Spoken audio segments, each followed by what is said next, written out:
¿Cómo están? Bienvenidos a Acción Hispana. Les saluda Jackie Figueroa. Se acerca la fecha límite donde culminará la Ley de Memoria Democrática, conocida coloquialmente como Ley de Nietos. Esta ley evoluciona de una implementada en 2007 conocida como Ley de Memoria Histórica, que estableció ciertos mecanismos para reconocer derechos a personas que padecieron persecución, violencia o exilio durante la Guerra Civil y la dictadura franquista. La misma extiende derechos a la nacionalidad española para ciertos descendientes de españoles. Mediante esta, muchos nacionales de países como Cuba, Venezuela, Argentina y Colombia, entre otros, han utilizado este lazo filial para escapar de gobiernos dictatoriales u obtener otra nacionalidad. Sin embargo, aunque parece algo fácil, no todo es color de rosas a la hora de comenzar los trámites. ¿Se aprobará la prórroga que se está pidiendo o simplemente se cancelará el 22 de octubre? Hoy un abogado nos aclara todo al respecto. Comenzamos.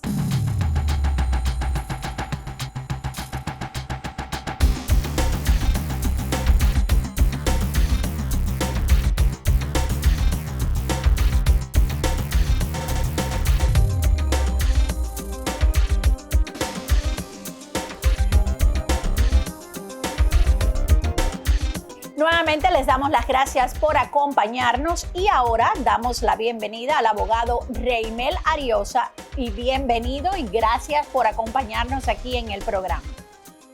Hola, ¿qué tal? ¿Cómo estás? Muy bien, encantada de tenerte por acá, Reimel. Reimel, vamos a hablar de este tema que le encanta a muchas personas y hay muchas personas que están buscando desesperadamente información sobre este tema, y es que se acerca el fin de la fecha que pusieron, ¿no?, para la Ley de Memoria Democrática o Ley de Nietos. Si no mal recuerdo, termina el 21 o el 22 de octubre. ¿Qué hay de nuevo con esto? 23, creo que es el 23 de octubre de 2025, no me sé el día exacto, pero sí, es los primeros días del 20 y pico. Sí, la ley se acaba, ya estuvo en vigor 2 años, se le prorrogó un tercer año, como decía la ley, y pues ya este es el fin de la prórroga. Y después de esta prórroga ya no caben más prórrogas porque la ley solo reconocía una. Entonces, pues bueno, estamos en la recta final, estamos intentando ayudar a la mayor parte de personas posibles que todavía no han tomado la iniciativa o estaban pendientes de algo porque ya se acaba el plazo. Entonces, el que no lo haga ahora, pues ya va a haber perdido la oportunidad. El problema fundamental que yo veo en las preguntas que nos escriben y las situaciones que nos cuentan las personas es que hace como un mes se emitió un cambio en la forma de las personas pedir o acceder, ¿no?, a mandar sus documentos para poder acceder a esta ley. Pero el problema que existe es que todos los consulados lo cambiaron, menos el de La Habana. No sé si ya La Habana lo habrá actualizado o no, y las personas estaban en ese impasse que no sabían qué era lo que iban a hacer. Sí, es correcto. La Habana lo ha cambiado ya hace una semana, creo que es exactamente que lo ha cambiado, o sea, la semana pasada o el lunes de esta. Esto fue anunciado el 23 de abril, creo, en el que ellos decían que en junio iban a hacer un borrado generalizado de las credenciales que se habían concedido, pero que todavía no habían solicitado cita en el sistema del Consulado de La Habana, y que se darían instrucciones en las próximas semanas para el nuevo sistema. Bueno, pasaron las semanas, pasó el mes, pasó 2 meses y La Habana nunca puso en marcha el sistema nuevo, que es un sistema que no es nuevo en realidad, porque es un sistema que ya tenía Miami, es un sistema que ya está en el consulado de Los Ángeles, es un sistema que ya está en Buenos Aires, es un sistema que ya hay en muchos consulados de España alrededor del mundo, que es básicamente consiste en una plataforma del Ministerio de la Unión Europea, del Ministerio de Exterior de España, en el que pues se da un formulario y un lugar donde subir los documentos para subir el expediente de manera digital. Esto lo que persigue este sistema, más allá de si tarda o no en implementarse, que ya finalmente se ha implementado, lo que persigue es la seguridad jurídica del solicitante, porque ¿qué pasa? Que nos acercamos al fin de la ley y estamos viendo cómo muchas personas van a tener su cita después del 23 de octubre, cosa que en principio no debería haber sucedido porque la ley termina en octubre y ya está. Lo que pasa es que como los consulados en general han funcionado muy mal y en particular de La Habana especialmente mal, pues se han atascado mucho los expedientes, se ha generado una lista de espera muy grande y vamos a ver estos escenarios. Entonces, para darle seguridad jurídica a los solicitantes, se ha hecho ese sistema que genera un justificante que acredita que la solicitud está dentro del plazo. Entonces, quien haya subido el expediente digital al sistema antes del 23 de octubre, pues puede respirar tranquilo porque va a estar dentro de la ley, al margen de cuándo tenga finalmente su cita presencial para poder presentar los documentos. Ahora, pero ¿qué pasa con las personas que están en Cuba y que no tuvieron y que perdieron todo ese tiempo, ¿no? Como dice el refrán, el tiempo perdido hasta los muertos lo lloran. Todo ese tiempo que ellos demoraron en cambiar la forma de pedir las citas, ¿a esas personas se les atenderá por el tiempo que perdieron? ¿Qué pasa con esas personas? Se les atenderá porque si no lo estuvieron haciendo durante el tiempo, porque lo que pasó fue que no se sabía cuál era el sistema que tenían en La Habana durante estos meses, desde el anuncio que quitan el sistema de antiguo de credenciales hasta que han implementado en esta semana el nuevo, han pasado 2 meses en el que la gente no sabía, ni siquiera los abogados sabíamos cómo se iba a proceder.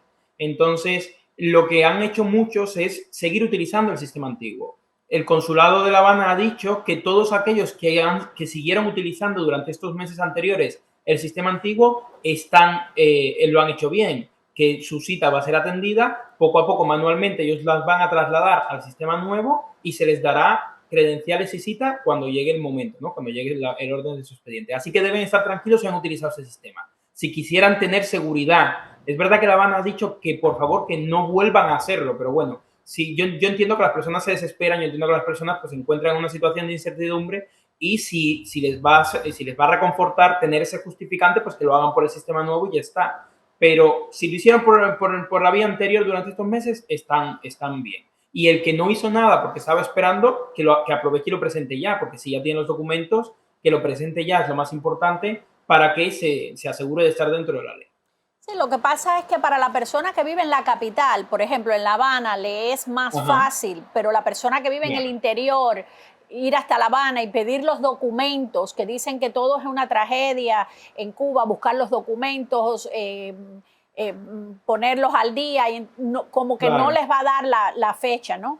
Claro, aquí hay varias problemáticas. Si es solo subir el expediente completo, digamos, digital, a la plataforma, no hay que desplazarse, lo que hay es que tener acceso a Internet, ¿no? Con acceso a Internet y a un ordenador lo puedes hacer. Si lo vas a hacer, si lo que necesitas es ya como acudir personalmente al consulado, porque a lo mejor necesitas compulsar o porque a lo mejor necesitas legalizar o porque a lo mejor necesitas obtener documentos en el consulado, esto ya sí, no tiene en realidad nada que ver con ese sistema, pero evidentemente la forma en la que funciona el Consulado General de España en La Habana, lo único que hace es dificultarle a un país donde ya todo es muy difícil, como es Cuba, el hacer estos trámites. Aquí no podemos hacer mucho, lamentablemente, porque el consulado funciona muy mal. Yo lo que le digo a la gente es que, aunque sea de momento vamos a intentar hacerlo bien y de momento vamos a intentar subir los documentos correctamente y lo que tocan. Pero si llegada la fecha final la desesperación les lleva a no tener las cosas bien claras y demás, pues se tendrá que subir lo que se tenga a la plataforma y ver si se puede depender o no.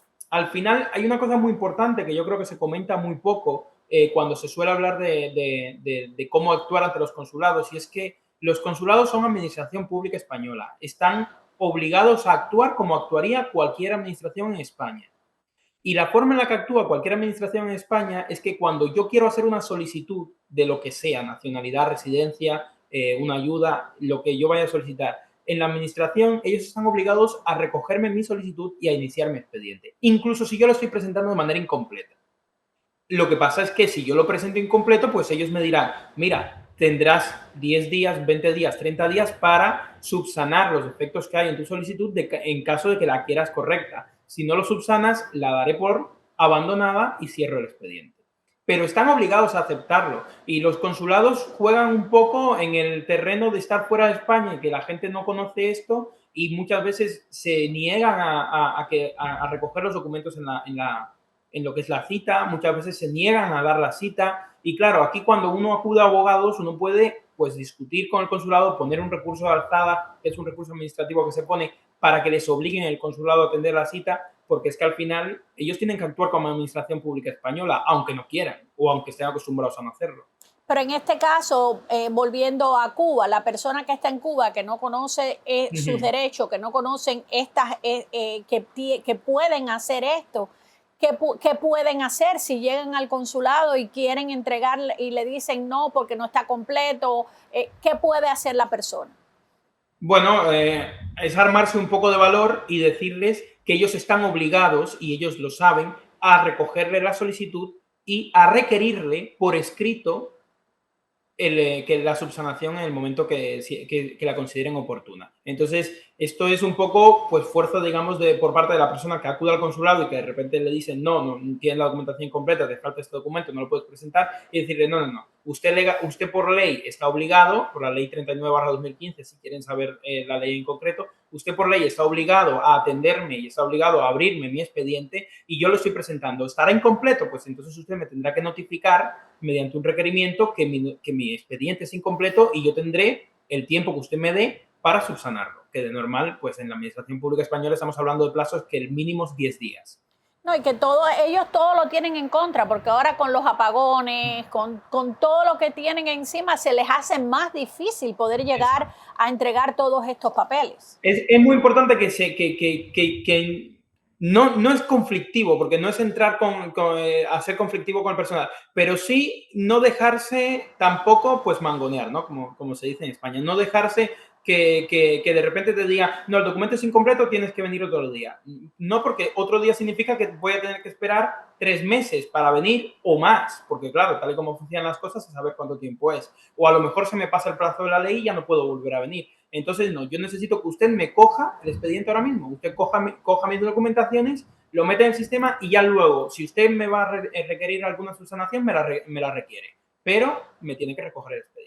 Porque además es que están en la obligación de hacerlo. Claro, y eso es en todos los consulados de España, no solamente en Cuba, puede ser en Venezuela, en Argentina, en Nicaragua, claro, donde esto sea. Es una ley que se llama Ley del Procedimiento Administrativo Común. Es la ley, digamos, básica en España que rige las actuaciones administrativas y acoge a todas las administraciones, incluidas los registros civiles consulares, que son los que estarían aplicando en este caso.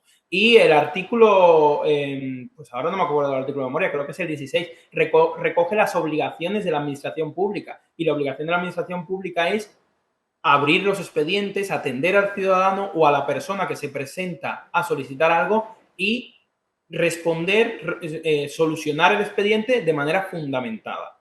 Eso significa que no basta con que te digan no, te tienen que decir no y por qué no. Ahora, en el pasado, cuando salió la ley por primera vez, se extendió. Creo que fue en el 2007. Después se extendió. ¿Crees que puede haber alguna posibilidad ahora de que se vuelva a extender, aunque en España las cosas están un poco ahora revolucionadas con todo lo que está pasando con el gobierno actual y todo eso? ¿Crees que se pueda extender? A ver, aquí es que es diferente. Yo sé que hay una petición, creo que hay una petición que ha rolado por grupos de WhatsApp y demás de pedirle al Parlamento español, bueno, al gobierno o al Parlamento, no sé a quién se lo habrán pedido, que prorrogue la ley un año más.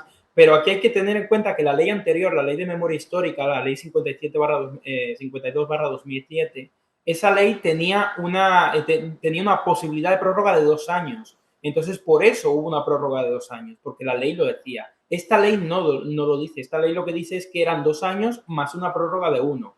No existe la posibilidad de una prórroga de otro más. Entonces, en España, para que hubiera otra prórroga, tendría el Parlamento, el Congreso de los Diputados, que sacar una nueva ley o sacar una modificación de esta ley para permitir una prórroga de 1 año. Y claro, no hay voluntad realmente política por parte del partido actual en el gobierno porque tiene demasiados escándalos y demasiados casos de los que atender y tampoco hay una voluntad legislativa. Es decir, incluso si el partido tuviera la voluntad política de hacerlo, que no la tiene, el Parlamento no tiene las mayorías en el Parlamento para sacar esta modificación legislativa o esta ley.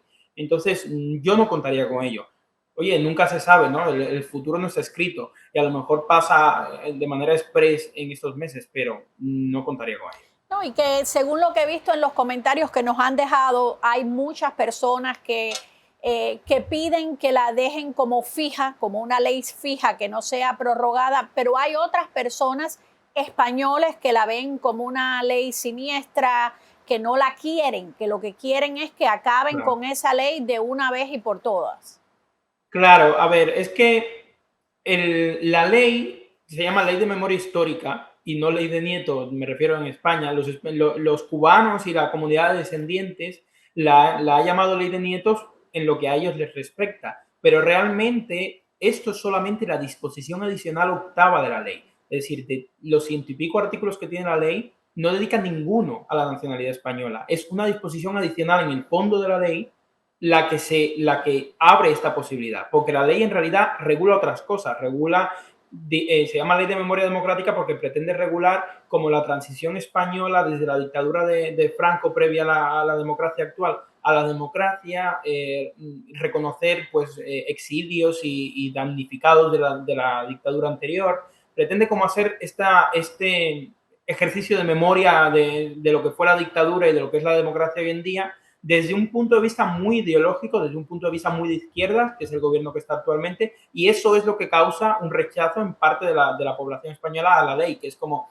pues en realidad en España hubo una dictadura muchos años, sí, pero también hubo una guerra civil previa donde habían dos bandos muy igualados en cuanto a cantidad de personas que lo apoyaban y donde dos bandos entraron en guerra y ambos bandos tuvieron pérdidas y ambos bandos sufrieron mucho. Entonces, la ley no respeta la memoria de los que perdieron en el otro bando y, digamos, se pasa a tres pueblos, ¿no? por hablar en llano, respecto de los de su bando. Entonces, claro, esto causa un rechazo en la sociedad española a la hora de atender a esta ley. Pero eso es lo que causa rechazo. No es que la sociedad española no esté conforme con la nacionalización de los descendientes de españoles, sino que lo que no quieren de la ley es todo lo demás, que es lo principal de la ley. Y luego, respecto de dejarla permanente, la verdad es que es muy complicado, no creo que pase, porque el Tribunal Supremo ya cuando la ley anterior acotó de una forma un poco ficticia, desde un punto de vista como abogado, no comparto, por ejemplo, los argumentos que utilizó el Supremo en su momento, para cortar la línea de descendencia, porque claro, lo que ellos un poco tienen miedo es, la ley ya actualmente dice que son españoles los hijos españoles, pero si además son españoles los nietos, los bisnietos, los tataranietos, claro, es como todas las colonias son españolas, entonces, porque claro, por esa regla de tres, y ellos le tienen como ese miedo a ese efecto dominó y pues no les gusta darle la nacionalidad mucho más allá No, del hijo. y que España se les ha llenado, porque según estuve leyendo por ahí, de los dos países que más han utilizado este recurso están Cuba y Argentina. Entonces el cubano Sí. ha visto como una vía de escape hacia España y se le ha llenado el país, ¿no? Y ellos estarán pensando, bueno, si se hacen ciudadanos españoles, entonces tienen derecho a los beneficios que ofrece, digo yo, ¿no? Que ofrece el país por ser ciudadanos españoos. Y entonces, No, como que, por supuesto, si son españoles tienen derecho a todo lo que tiene derecho cualquier español, viva o no en España, porque para eso son españoles. Y además se les ha llenado, sí, de hecho Argentina creo que fue el país que más se nacionalizó en la ley anterior. No sé cómo están en números porque esta vez Cuba ha despuntado mucho. Parece que al final, aunque en Cuba se movió mucho la ley anterior, no llegó a todos los oídos, ¿no? En Cuba, quizás por un tema de Internet también. En aquella época creo que el Internet no estaba como está actualmente en Cuba. Entonces, eso hizo que a lo mejor Cuba en la ley anterior no se despertara tanto, pero esta ley ha sido una locura. Y Cuba, pues, ha supuesto el segundo país junto con Argentina, desde luego, en nacionalizarse. Y Argentina había sido el número uno en la ley anterior. La realidad es que hay muchas personas que descienden españoles y no necesariamente quieren ir a España. Cuando estás en Cuba sí, porque claro, tienes que salir de ese país, pero cuando estás, por ejemplo, clientes de aquí de Estados Unidos, en realidad quieren es tener como la facilidad futura de poder retirarse en España. Entonces eso también es otro motor de búsqueda. No creo que le tengan tanto miedo a eso, sino simplemente es no querer ya dejar la ley aquí, darle nacionalidad a los hijos y nietos de exiliados y a todos estos descendientes y ya cortar. Yo creo que también la comunidad de descendientes en España fue uno de los que más presionó porque sacaran esta ley y por eso terminó saliendo esa disposición adicional. Porque claro, ya en la ley anterior dejaron colgados a los nietos, porque al final eran solo los hijos principalmente los que iban.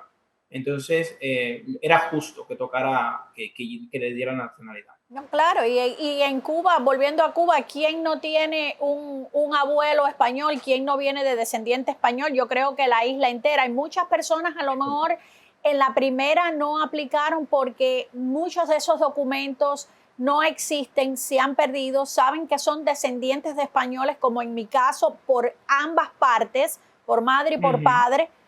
Tengo descendientes de españoles, pero ninguno de esos papeles existen. Entonces nosotros ni pensar en aplicar en nada, porque nada de eso existe ya. Y muchas personas se encuentran en esa situación también.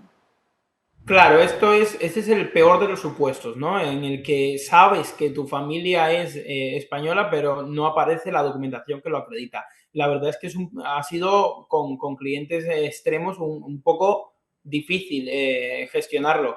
Pero bueno, es buscar, ahora ya no nos queda tiempo, ya el que quiera buscar está en una situación ya lamentablemente no se lo recomiendo porque va a gastar dinero en hacer una búsqueda que no va a salir a tiempo, entonces yo no lo recomendaría, pero en su momento lo que hicimos fue mucha labor de búsqueda, labor de búsqueda en registros civiles, labor de búsqueda en las diócesis católicas en España para poder encontrar la fe de bautismo. También se abrió las herramientas de que, bueno, esto ya quizás solamente la parte de la abogacía lo controlábamos más, pero al final se podía hacer post-mortem, se podía hacer reconstrucciones de asientos registrales, se podían utilizar herramientas legales para poder alcanzar a todo este tipo de personas que a lo mejor tenían, porque nos han pasado casos donde no tenían el certificado de nacimiento, pero tenían un registro matrícula del consulado de La Habana de aquella época. Y eso nos ha permitido solicitarle al consulado de La Habana con el número de matrícula que nos dé un certificado renovado de la matrícula de ese ciudadano español, donde consta dónde nació, la fecha de nacimiento y demás datos. Y con eso ya sí tirar, porque hay una cosa muy importante que la ley española no exige para acreditar que tú eres español que tengas un certificado de nacimiento registrado en el registro civil español. No hace falta, tú puedes probarlo mediante otras formas. Es verdad que la forma más fácil de probar, evidentemente, es el certificado literal de nacimiento español, porque ahí dice que naciste en el pueblo tal, de la provincia tal, y eres español. Pero si tú no tienes eso, pero tienes otra prueba, un registro matrícula, una prueba indiciaria, digamos, donde se puede acreditar esto lo suficientemente fuerte como para que no nos digan que no, entonces sí se puede intentar en los casos, digamos, más desesperados. En el despacho tenemos dos casos un poco complicados en ese sentido. Tenemos un registro matricular y tenemos incluso un pasaporte de extranjería de España de la época que demuestra que esa persona nació en España, dice los padres y demás, pero no ha aparecido por ningún lugar el certificado de nacimiento, porque son personas, por ejemplo, ambas son de Cataluña, en Barcelona, y son de la época en la que se dio quema a todas las iglesias de Barcelona. Entonces, claro, no hay directamente dónde localizar el nacimiento, pero tenemos esa otra prueba, y con esa otra prueba, pues se puede intentar. Me imagino que las iglesias y los registros civiles en España también estarán colapsados de Muy personas colapsado. buscando toda la documentación, ¿no? Muy colapsados y además de mal humor, digamos. Digamos que al principio estaban más colaborativos, al principio no había mucho problema a la hora de buscar los documentos, grandes franjas de fecha, y a medida que ha avanzado la ley y les ha inundado, digamos, las solicitudes, yo creo que pues han hartado. Al- Y en ese hartazgo ya hoy en día pues no te ayudan nada. Es como, tiene usted la fecha de nacimiento, a mí no me moleste, por favor. Entonces, es un poco lo que nos estamos encontrando ya en la recta final. Pero al final, incluso dentro del colapso, llegan a tiempo. No tarda tanto como meses, de meses, de meses. Depende de qué registro. Hay registros civiles que son muy complicados. También hay que entender que en España los registros civiles son municipales, como es en Cuba. Y claro, hay municipios, hay pueblos muy pequeñitos donde el juez encargado de registro civil no tiene un salario y entonces no va todos los días a trabajar porque va cuando le apetece. Esto me pasó a mí en un pueblo, mi familia vive en Santander, en Cantabria, que es una provincia del norte de España. Pues en esa misma provincia hay un pueblo muy pequeño, Penagos, donde tuvimos que buscar un certificado de nacimiento. Pues el juez de Penagos, yo fui personalmente porque estaba de vacaciones en España visitando a mi familia y dije, me voy a presentar. Y me dijo la secretaria, no, es que él no está. Y le digo, ya, ¿cuándo puede venir? No, es que no lo sé porque viene cuando quiere. Y yo, ¿cómo que cuando quiere? Sí, es que aquí no tiene ni salario ni nada, él viene cuando le apetece. Y yo, bueno, pues, Y pues si ya llegas, ves. y si llegas a la hora de la siesta, menos te atiende. Así mismo, entonces, claro, uno se encuentra con cada situación. Así mismo, yo me imagino que las mismas personas del registro civil serán los que están rezando para que acabe la ley ya de una vez por todas, para ellos Puede ser. volver a su normalidad. Sí, puede ser, eso sí puede ser. Que si hay un colectivo que se niega a la renovación, sean ellos, manifestación y todo, seguro. Sí, señor. Mira, te tengo algunas preguntas. Vamos a contestar algunas preguntas de las que nos han enviado que me parecen muy interesantes. Son personas que están en el proceso y tienen ciertas dudas. Vamos a empezar con la primera. La primera dice, en las instrucciones se refieren a las citas, no, perdón, en las instrucciones se refieren a las actas como actas literales. ¿Qué quiere decir esto? Esto se referirá, entiendo, a las actas de nacimiento, es decir, a la certificación literal de nacimiento, que es como le suelen llamar en España. Se refiere literal porque tiene que constar todos los datos. En muchos países, a la hora de sacar una certificación de nacimiento, tenemos varias modalidades. La literal es como se inscribió originalmente en el momento del nacimiento, donde se dice pues, el nombre del padre, de la madre, sus lugares de nacimiento, la edad que tenía, donde se dicen los nombres de los abuelos, que es muy importante en todo el proceso de certificación, y se da toda una serie de datos que en otra modalidad, que es la de extracto, un certificado en extracto, no suele venir. Es verdad que en Cuba esto no se aplica y eso es muy importante que lo entiendan los cubanos. Los certificados de nacimiento cubanos llevan años, yo no sé ni cuántos años llevan, sin salir literales. No existen, los literales no lo sacan en los registros civiles. Pero el extracto que saca el certificado, el registro civil cubano, tiene la misma información que tiene un literal. Entonces es válido, por ejemplo. Y en Cuba, por ejemplo, no le piden, o en Miami, si eres cubano, no se te pide un certificado literal, se te pide un certificado de nacimiento, legalizado por el MINREX, actualmente el MINJUS, pero no se te pide un literal. En otros países sí se te pide un literal porque existe eso. Aquí en Estados Unidos, por ejemplo, los que hayan nacido aquí en Estados Unidos tienen que saber que no existe el literal, pero existe el birth certificate en long form, que en formato largo, ¿no? Digamos que es en la forma de traducirlo. Ese es el que vale, no vale el short form o el normal que te sacan cuando uno va a Vital Check y saca el birth certificate. Tiene que ser en long form porque es como lo exige el consulado. Ok, me parece muy bien. Para mí todo esto es nuevo porque como yo no he tenido que pasar por nada de esto y estoy aprendiendo un poco aquí también. Vamos a la Claro. segunda pregunta, productor. La segunda pregunta dice, presenté mi PDF online y recibí respuesta automática. ¿Qué hago? Esperar. Claro, no sé en qué consulado será esto, si será el consulado en Cuba. Antes de que entrara el sistema nuevo en funcionamiento y antes de que lo suspendieran, el sistema era ese. Usted mandaba un correo electrónico donde ponía un asunto, cita LMD, el nombre con la fecha de nacimiento, todo entre punto y coma, y en un PDF único con todos los documentos, una fotografía y lo mandaba. Automáticamente se recibe una respuesta. Esa respuesta es el justificante de que usted ha presentado dentro del plazo de la ley su solicitud de cita previa. Es muy importante que conserven el justificante, que lo impriman incluso si lo quieren, pero ese justificante es lo que garantiza que se ha solicitado dentro del plazo de la ley. Lo que va a pasar ahora es que cuando Cuba, si es en Cuba, por ejemplo, cuando Cuba le llegue al número de expediente, al número de solicitud que tenga usted, pues entonces ya le van a mandar unas credenciales, un usuario y una contraseña con las que sí que va a poder ya sacar la cita. O sea, ese justificante viene siendo como lo que llamamos aquí un recibo. Fui, presenté mis papeles y me dan un recibo, una constancia de que lo presenté el día, la fecha, la hora, la constancia, ¿no? Efectivamente. Actualmente el sistema hace un recibo mucho mucho mejor, un recibo como Dios manda, ¿no? Uno que te dice el tipo de anexo, te dice la solicitud, fecha, hora y demás. Antes de que estuviera este sistema, lo que se hacía era que se mandaba un correo automático diciendo, usted ha mandado la documentación por orden de cronológico de recepción de los documentos, se irá tramitando y se le dará la cita, es lo que solía decir. Bueno, pues ese mismo justificante nos sirve.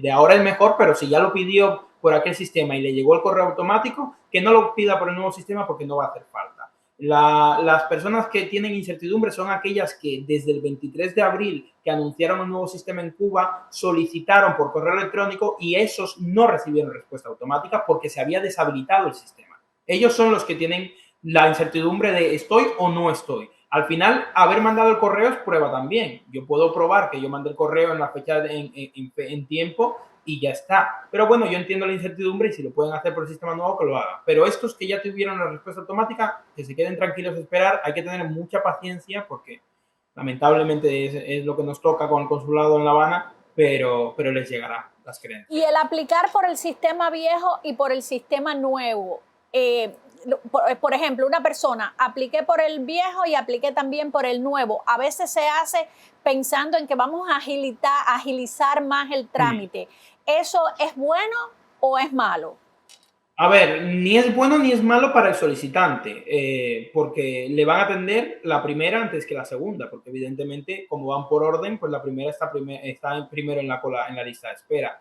Es malo para el sistema porque se sobrecarga. Lo que estamos haciendo es sobrecargando el sistema cada vez más mediante más solicitudes. Y esto hace que pues, se perjudiquen los demás.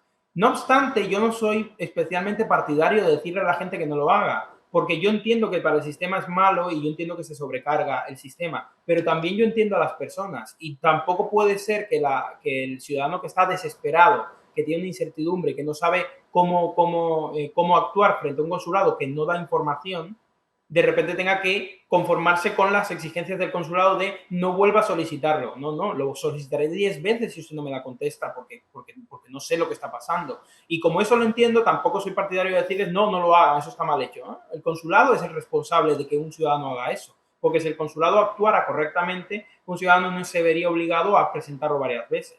Si recibiera una respuesta clara, si recibiera un correo automático, si recibiera un justificante, ya se quedaría calmado. Si tienen justificante, sí que no lo hagan porque no tiene mucho sentido. Claro, y más cuando la persona ve eso como su vía de escape que se le está yendo de las manos, la desesperación es muy grande. Vamos a la tercera pregunta. Dice, ¿quién solicitó las credenciales por el sistema anterior tiene que volver a mandarlas por este nuevo sistema?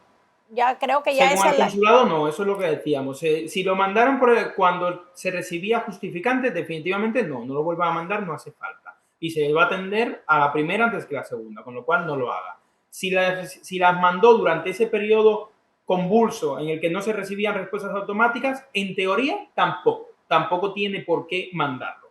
Lo que yo haría como abogado es hacerlo, porque el justificante actual da mucha más seguridad jurídica que lo de antes. Lo de antes se presta para que el consulado, pues según qué hace, qué estrategia toma, pues te dé problemas o no. Pues el sistema nuevo no. El sistema nuevo, usted sube sus documentos, recibe un justificante y ya tiene la total certeza de que se le va a responder. Entonces, el consulado dice que no lo hagan, que no es necesario. Yo, si está en ese periodo convulso donde no recibieron justificante, yo sí lo haría por el nuevo sistema, por una cuestión de seguridad jurídica. Ok, vamos a la próxima. Esta es un poco enredada. Dice, si tengo los datos de mi bisabuelo, que era ciudadano español, y de mi abuela, hija de español, y también ciudadana española, ¿qué paso tendría que dar primero? Vale, yo creo que esto se refiere a la ficción de los bisnietos, digamos, porque esta ley es una ley, como has dicho antes, de nietos, una ley que aplica a los hijos de españoles originarios, a los hijos de españolas que por haber contraído matrimonio con un ciudadano extranjero perdieron su ciudadanía y a los nietos de españoles originarios o nietos de exiliados de la guerra civil. Lo que no aplica es a bisnietos. Los bisnietos no entran dentro de la aplicación de la ley. Lo que pasa es que la ley española dice que son españoles los hijos de españoles. Entonces, claro, si mi bisabuelo era español y mi abuelo era su hijo, mi abuelo es español, aunque haya nacido en Cuba, porque son españoles los hijos de españoles. Y por tanto, en realidad yo soy nieto. Eso es yo creo que esa es la ficción que se ha utilizado principalmente para solicitar la nacionalidad española y esa es la pregunta a la que está haciendo referencia y entiende esta persona. Lo que tiene que hacer es la solicitud normal, un anexo 1, que es el caso de los nietos, y presentar los documentos de nacimiento de todo el mundo, de él, de su madre o padre, de su abuelo o abuela y de su bisabuelo o bisabuela, junto con formulario de datos y los documentos de identificación. Es verdad que muy probablemente en Cuba le vayan a pedir una acreditación, dependerá de en qué fecha nació el abuelo de esta persona. El bisabuelo que era español, el hijo de esta persona, si nació con posterioridad a 1898, pues probablemente vaya a él tener que acreditar que era español todavía en el momento que nació esta persona. Porque como a partir de esa fecha hubo un momento en que se perdió la nacionalidad española, a partir de esta fecha los españoles, por ejemplo, tuvieron que hacer la conservación de la nacionalidad española firmando o se podían acoger a la ciudadanía cubana naturalizándose. Entonces, claro, como el consulado sabe esto, el consulado exige que se acredite que esa persona todavía era española cuando nació su hijo. Porque si no era española, entonces su hijo no es español, evidentemente. Entonces, muy probablemente le vayan a pedir esto. Ese es el famoso certificado de extranjería que llaman en Cuba, que se pide ante el Ministerio de Interior y que lo que te da es un certificado que comprueban en el registro de extranjeros de Cuba si esa persona consta inscrita y si esa persona se naturalizó, en caso de naturalizarse, en qué fecha. Imagínate, complicadas las cosas. La otra pregunta que nos siguen dicen, ¿qué son las credenciales? Bueno, las credenciales son el usuario y la contraseña, esta ellos le llaman credenciales, se jacta un poco la boca de llamarla credenciales y es un usuario y una contraseña de toda la vida, en el que en el sistema del consulado, cuando usted vaya a solicitar una cita, hay un calendario, él selecciona el día disponible, la hora disponible y automáticamente le va a pedir un usuario y una contraseña. Esas son las credenciales. Eso es como decir aquí un username y un password.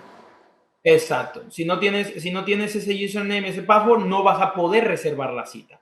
Entonces, por eso son necesarias estas credenciales. Hasta yo me estoy enterando de todo esto aquí porque yo me hacía esas mismas preguntas. Yo decía, ¿y qué son las credenciales? ¿Y qué es esto? Yo no entiendo, yo no entendía nada.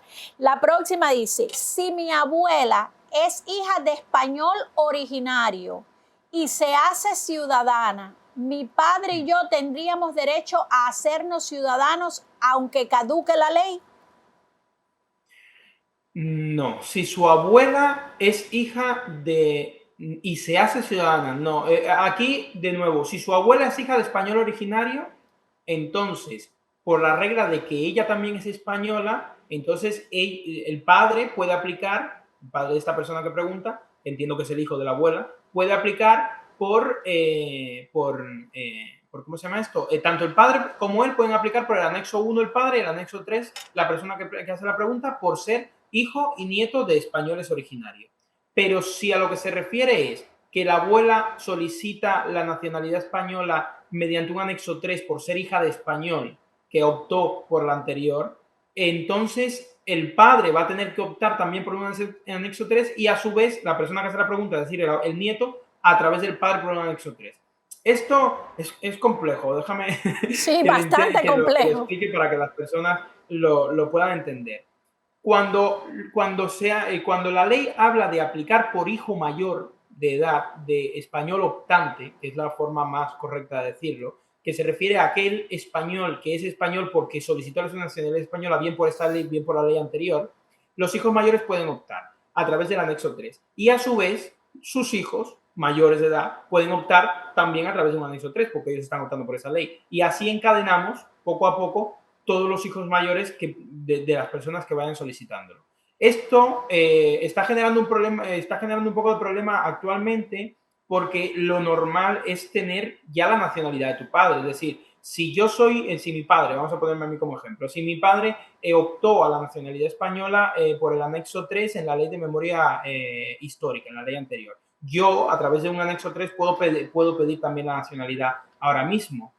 Se supone que yo tengo que tener la nacionalidad de él. Si yo tuviera un hijo mayor de edad, ese hijo con mi nacionalidad podrá hacer lo mismo. Pero como ahora ya no le va a dar tiempo, porque yo estaría pidiéndolo en estos momentos, va a tener que ir pidiendo su cita previa solo con mi justificante de yo haber subido la solicitud de credenciales. Y tendremos el expediente paralizado hasta que toque resolver. Es como que un poco complicado todo eso, ¿no? Y los anexos y las cosas, es Sí, los como, anexos son, en los abogados que nos estamos dedicando a eso, utilizamos los anexos como, porque al final es el formulario. El anexo es una forma, una forma de solicitud regularizada y estandarizada que ha puesto la Administración española para las solicitudes. El anexo uno es para los nietos de españoles originarios, para los hijos de españoles originarios, y un hijo de español originario del anexo uno no es un hijo de un español que optó por esta ley o por la anterior. Un hijo de español originario es, para hablar en llano, un hijo de español que nació en España. No es necesariamente así, pero bueno, para que la gente lo entienda, porque si no, luego la gente se llama confusión. Para que la gente lo entienda, es el español que nació en España. Entonces, ese puede solicitarlo a través del anexo uno. Pero si usted es hijo de un español que ha solicitado la nacionalidad por esta ley o por la anterior, no tiene que usar un anexo 1, tiene que usar un anexo 3.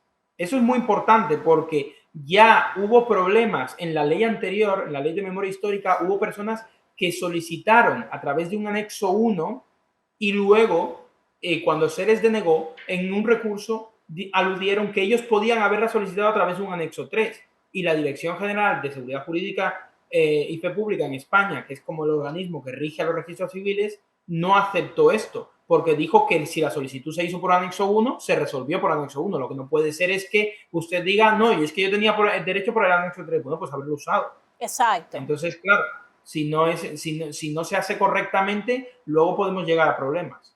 Exacto, si tú podías hacerlo por el anexo 3, lo hubieras hecho desde un principio, no Exacto. desde un principio por el anexo 1. Vamos a la próxima. Uh -huh. Esta dice, soy cubana viviendo en Venezuela.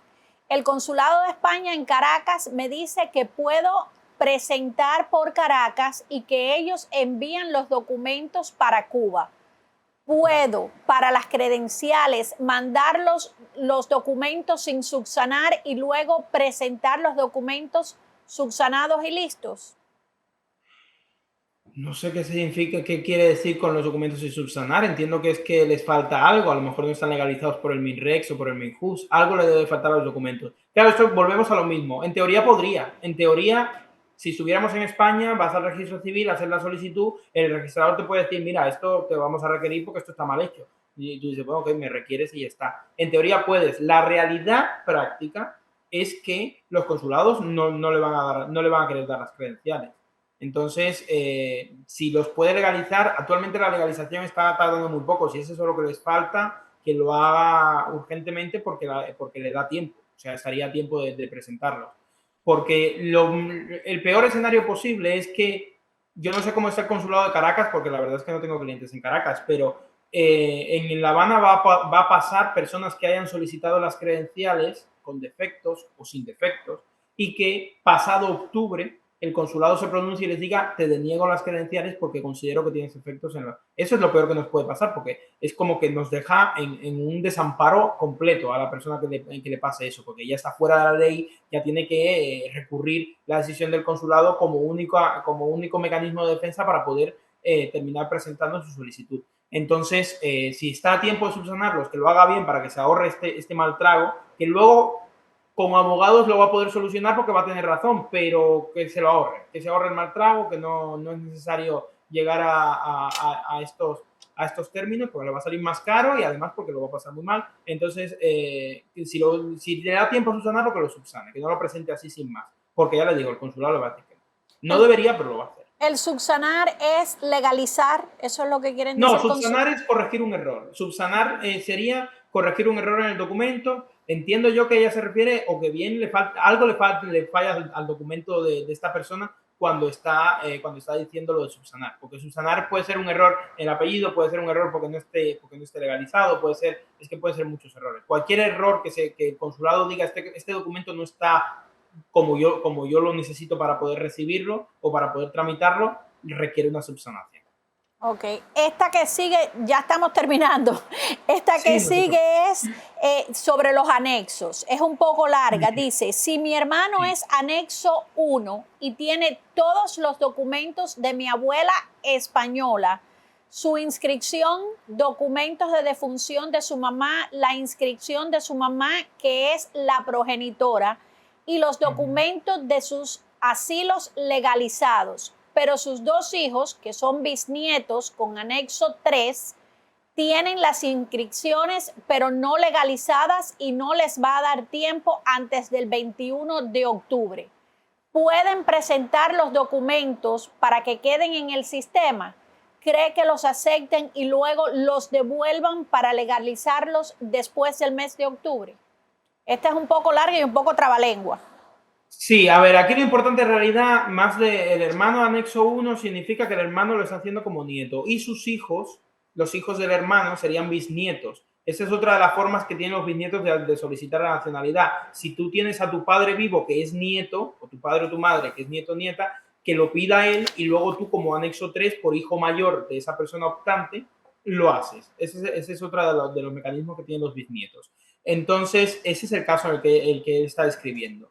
Lo que pasa es que lo que entiendo aquí es que los hijos de esa persona, los hijos del hermano que está solicitando, sus certificaciones de nacimiento no están legalizadas por el Minjus, por ejemplo. Y claro, si la sube sin legalizar al Minjus en el sistema, le van a denegar las credenciales. Y lo que está preguntando es si lo puede hacer o no lo puede hacer. Le da tiempo, insisto. El Minjus actualmente no está demorándose prácticamente nada en hacer las legalizaciones. Nosotros tenemos todos los meses documentos de Cuba de personas que están solicitando bien por su cuenta, bien a través de, hay agencias que se dedican a esto en varios lugares. Entonces, da tiempo. De aquí, de hoy, 7 de agosto, da tiempo al 23 de octubre a poder hacer la legalización. Así que no se deben preocupar porque les va a dar tiempo. Si lo que pasa es que el documento no lo tienen, está con defecto y entonces sí que va a haber que problema, pues oye, eso ya es más complicado. Que lo suba sin la legalización y a pelearse luego con el consulado. Pero que lo legalice primero, que va a dar tiempo. Claro, ¿el Minjus es el Ministerio de Justicia? Sí, exacto. Ok. Vamos a la otra. Dice, tengo la partida de nacimiento y fe de bautismo y el adjunto en PDF. Es como una inscripción de nacimiento. Ya con eso, lo que pasó es que el PDF no lo entregué junto con las credenciales, pero ya lo tengo listo para presentar. Soy del 6 de julio. ¿Me pudiera responder? Gracias. No sé qué es el 6 de julio ni entiendo nada. Es que no entiendo las preguntas. No entiendo la pregunta, la verdad. Yo tampoco. No sé qué es lo que se pregunta. Yo tampoco. El PDF, la fe del bautismo, yo no la entendí tampoco, pero yo dije, bueno, vamos a ponerla porque a lo mejor el abogado entiende más que nosotros sobre esto, ¿no? No sé si es que se refiere a que ya tenía el PDF para mandarlo por el sistema anterior en Cuba y no le dio tiempo a mandarlo y ahora está preguntando si hacerlo por el nuevo sistema, que lo intente. O sea, que lo haga por el nuevo sistema. Si no lo, en cualquier caso, si no lo que entendí fue que no lo hizo. Que el PDF lo tuviera, no lo tuviera, tendría problema, no lo llegó a presentar. Bueno, pues si no lo llegó a presentar, que lo presente ahora. Que mande los documentos ahora por el sistema nuevo y ya está. Y así nos ahorramos cualquier tipo de problema. Ok, estas son preguntas que las personas nos enviaron por YouTube de programas anteriores, claro. No sé. Ahora, viene la próxima y dice, si tengo la inscripción de nacimiento original de mi abuelo, nacido en España, legalizada en el consulado de la Embajada de Cuba en España y el Ministerio de Justicia de España, ¿tengo que legalizarla también en el Ministerio de Justicia de Cuba? No, está diciendo que lo que tiene es la certificación nacimiento de su abuelo nacido en España. Entiendo que por tanto se refiere al nacimiento español. El nacimiento español no hay ni que legalizarlo, ni que apostillarlo, ni hay que hacer nada porque es español. Entonces, un documento público español tiene completa validez sin ningún tipo de otro trámite en una autoridad española. Cuando las personas solicitan un certificado literal de nacimiento en el registro civil del pueblo que corresponda en España, no tienen que hacer nada más con ese documento, simplemente tienen que llevarlo tal cual está, el original, al consulado y ya está. No hay que llevarlo al Ministerio de Justicia en España, no hay que legalizarlo en el consulado, no hay que hacer absolutamente nada con ello. Si se refiere a que lo que tiene en realidad es un certificado cubano que ha legalizado en el Ministerio de Justicia de Cuba o de Exteriores y en la Embajada de Cuba, ese documento no sirve, eso es muy importante. Los documentos extranjeros sirven respecto del nacido en el extranjero para los efectos del extranjero. No vale acreditar la nacionalidad de mi abuelo porque yo tenga el certificado de nacimiento cubano de mi padre donde dice que mi abuelo era natural de Asturias, España. Ese documento no sirve para acreditar que mi abuelo era español. Yo tengo que aportar otra documentación en caso de que no logre encontrar el certificado de nacimiento español de mi abuelo. Pero digo, porque no creo que la pregunta fuera por ahí, pero se puede dar un poco a entender que si yo lo he legalizado todo y aquí dice que es de España, seguro que me lo admiten. No, no, no. Usted tiene que aportar el español y el cubano lo tendrá que aportar simplemente porque usted tiene que demostrar que es la nieta o el nieto del abuelo y por tanto hay que aportar el padre, pero si no, no haría falta. Claro. Vamos a pasar a la otra. Dice, soy de Cuba y mandé el PDF en diciembre del 2024. Recibí acuse de recibo. No sé qué es lo que es acuse, pero bueno. Pero todavía no he recibido las credenciales. ¿Qué pasará si cierra la ley y aún no tengo las credenciales para sacar cita antes de octubre? Sí, la acuse de recibo se refiere a la respuesta automática esta que le daban en el consulado con el sistema anterior. Tiene que esperar, lo que tiene que hacer es esperar, no va a pasar nada. Si lo hizo bien, o sea, si solicitó el PDF, si mandó el PDF correctamente, recibió el respuesto el acuse de recibo que dice él y demás, que espere tranquilamente. Puede ser que llegue ¿cómo se llama esto? Que llegue el pasado octubre y todavía no haya tenido las credenciales. No pasará nada, pasará que tendrá la cita después del plazo de la ley, como muchísima gente va a tenerla en Cuba, porque el consulado de La Habana lo ha hecho así de mal y está todo así de saturado. No va a perder el derecho, no se debe preocupar, lo importante es haberlo pedido a tiempo, que lo hizo en diciembre de 2024, anda si no lo ha hecho a tiempo. Actualmente creo que iban por abril del 24 en Cuba, dando credenciales, con lo cual le va a tocar esperar un poco. Yo me imagino que el consulado, principalmente el de La Habana, debe de estar colapsado con tantos casos de tantas personas Muy que han colapsado presentado. porque no solamente la cantidad de solicitudes en La Habana, es que los consulados hicieron una cosa muy errónea que no les tenían que haber permitido desde España, pero la administración española es un desastre en estos momentos, que es mandar las solicitudes que se presentan en sus consulados a los lugares de nacimiento. Por ejemplo, el Consulado General de España en Miami. Pues si yo soy cubano y vivo en Florida y quiero solicitar la nacionalidad española, yo la solicito ante el Consulado General de España en Miami porque es el de mi lugar de nacimiento.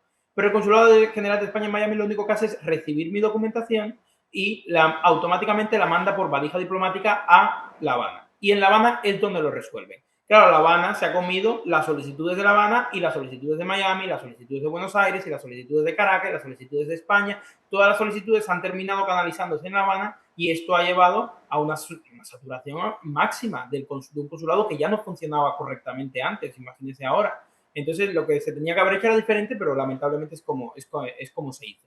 Y sí, la saturación es muy grave. Van por abril del 24 dando credenciales, no informan correctamente. Hay otros consulados que funcionan mejor, pero tampoco están mucho mejor. Aquí en Miami ahora mismo están demorándose 3 meses en dar las credenciales. Wow. Es un desastre. ¿Y por qué lo mandan a La Habana? ¿No hay otros consulados? ¿No es supuestamente porque directamente lo que dice la ley España? de registro civil es que la inscripción se ha de practicar en el registro civil donde usted hubiera nacido. Entonces, eso significa que si usted nació en Cuba, se tendrá que practicar su inscripción de nacimiento en el registro civil de La Habana, que es el que corresponde a Cuba. Pero lo que la ley no dice es que tenga que resolver el de La Habana. La ley dice que tiene que inscribir. Lo que podía haber pasado perfectamente es que Miami recibiera. Miami dijera, sí, efectivamente, usted tiene derecho a la ciudadanía, yo le concedo la ciudadanía y ordeno al registro civil de Cuba que le inscriba. Y ya está. Y ahorrábamos una saturación tan grande en La Habana como ha habido. Pero no se hizo así porque esto es un poco cada uno mirándose su propio ombligo y cada uno intentando tener el menor trabajo posible. El consulado de Miami, cuando se vio con que en Miami, por ejemplo, que hay tantos latinos, iban a hacer un montón de solicitudes, dijo, no, yo me lavo las manos y esto que vaya a La Habana y La Habana se encarga. Y claro, pues desde España lo vieron con buenos ojos porque dijeron, bueno, sí, al final van a tener que inscribir, porque no les preocupa tampoco el nivel de saturación que hay en los consulados. Entonces, claro, lamentablemente se ha puesto así. Como digo yo, la ley del menor esfuerzo. Ajá. Vamos a la próxima. Ese sí que es universal. Sí, señor. Vamos a la próxima pregunta. Dice, soy bisnieta de español que vino a Cuba, esta es interesante, que vino a Cuba en 1870 como músico de tercera del ejército de España. Tengo la certificación de bautismo de mi bisabuelo, que nació en Torres de los Negros, Teruel, debidamente legalizada. Actualmente estamos en los trámites de subsanación de las certificaciones de nacimiento de nuestros abuelos, padres y las nuestras. La pregunta es, ¿tenemos que tener las certificaciones legalizadas en el Minjús antes de pedir las credenciales?